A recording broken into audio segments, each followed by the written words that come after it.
Hey guys, and welcome back to XL Medical Spa for another episode of hopefully something that's educational to you guys. So I know we've been talking about a lot about the basics of Botox, fillers, and how you guys love when I speak about PDO threads. But the aging process doesn't just involve fillers, doesn't just involve wrinkles, volume loss, things like that. Sometimes it's just how we look outwardly. So my front staff said, why don't we talk about acne and some acne scarring, because we treat a lot of that here, and then if you see me somewhere else in La Jolla, then you see me for that as well. So today let's talk about texture, specifically acne and acne scarring when we return. So when a client comes to me and they talk about acne scarring, my first 10 to 15 minute conversation with them is really just get their history. Acne is one of the most difficult things to treat because it could be a number of things. It could be just how you keep your hygiene. Hormones, are you male, are you female, how old are you, is it adolescent acne, is it adult onset acne? So that first 15-20 minutes is really learning about where this acne is coming from, and then the other piece is about skincare. So skincare first and foremost is one of the most important things for me to give to you, because no matter what we do here in office, I see you 15 minutes, 20 minutes to an hour. It's the rest of the time that you're at home and how you're taking care of your body and your skin that makes the biggest difference in the world. So before we ever try to treat acne scarring, the first step is we have to stop the acne in the first place. So for me, big proponent about it, and I've talked about it on different episodes, is skincare and which skincares to be on. So I'm not going to speak about it this time, but when we come back again, let's talk about how do we treat acne scarring. What is acne scarring? Whenever we start something, I always want you guys to understand the why. Why do we lose volume? Why are my eyebrows falling? Why do I have laxity in my lower face? So let's understand why we get acne scarring in the first place. And predominantly we get a scar is because it's just improper wound healing. So when we get all these little inflammation all over our face, whether it's cystic acne, just normal whitehead pimples, when we get a lot of them, we get all this inflammation, all this swelling across our face. And that skin just doesn't heal properly, because if you always have that acne flare up there, it's hard for good skin to replace it. The other piece is when we're young and even when we're adults, we see these acne's popping them. What do we want to do? We want to go popping them. So when you pop these pimples, what happens is you're creating a micro wound, and through that wound, because acne is essentially bacteria, right? It's a buildup of bacteria, dead skin, oil, things like that. You are making a wound. Secondarily, because of that micro infection, that wound isn't healing properly. So you compound that with doing that all over your face, and you're creating all these wounds. You don't heal properly, tissue doesn't heal properly, you create these scars. Now, how do these scars, long term, what do they do, right? So because you're not healing properly, you get all these undulations in your skin. You got all this redness, you get all this inflammation, you get all these dips. And the other piece of it is when our skin looks like this, nice, smooth, and flat, when we create that scar, now we have this dimple. That's what you're seeing on the surface of your skin. Underneath, you get potential little tetherings. So what compounds it is, these little rubber bands pull down onto your skin and even further creates that. So even though you might be trying to fix whatever's on the surface, if you have these thick bands that pull down on your skin, until you fix those bands, you're always going to have those little dimples, those scars on the top of your face. Now that we have a broad umbrella in regards to how do we get scars, acne, how do we fix it?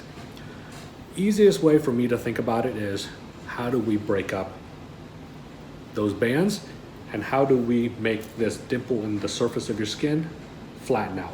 So the end goal, no matter if you choose lasers, if you choose microneedling, any number of philosophies, your end goal is to break up the surface of the skin to take out old scar skin so new skin can form in place of it. So if we can imagine, this is a scar, right? Big divot in your skin.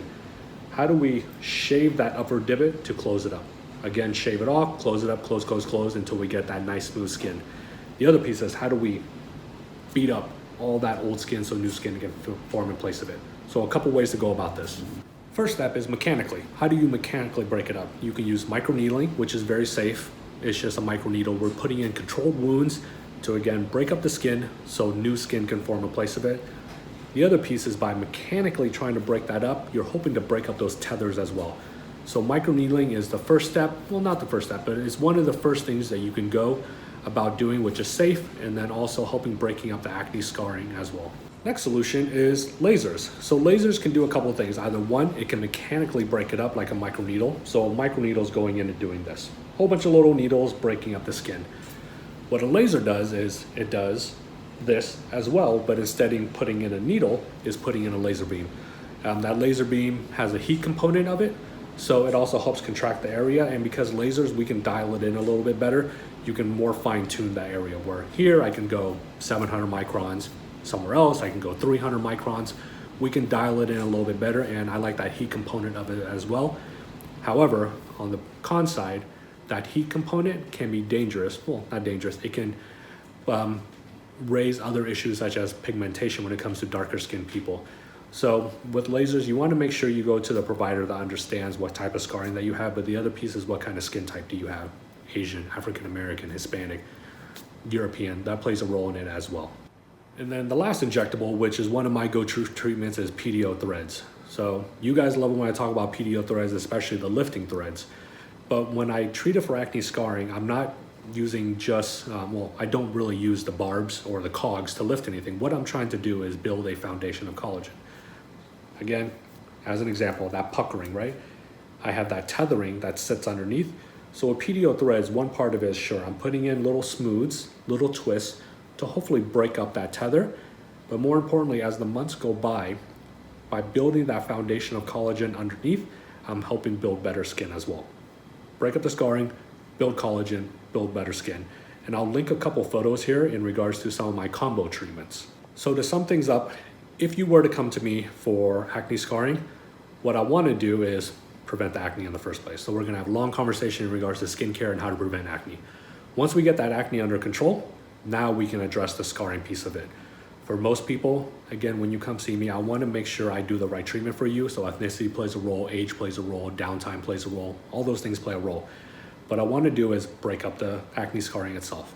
Microneedling, lasers, profractional, halo, TRL, CO2, whatever the case is, break up that physical acne scarring itself.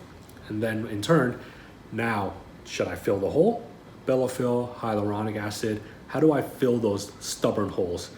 And then lastly, how do I build better quality of skin? PDO threads, build that collagen. Bellafill, push up that acne scarring, build that collagen. Sculptra is another good one as well. So that is a quick summary of how we treat acne and acne scarring. But if you want to have a more in-depth conversation, we do Zoom consultations. We see people all across the country. And really, we've learned during this time, Zoom consultations have been fantastic to see our clients that are coming from far, far away. So I hope you guys enjoyed this one. This is a little different one than we do normally, but it's good feedback hearing from you guys. You want to hear about other things than rather just Botox and fillers and threads, which is everyone's favorite.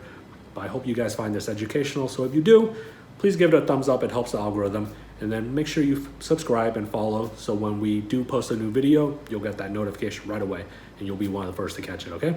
So everyone stay safe. I'll see you guys next time on another educational episode on XO Medical Spa.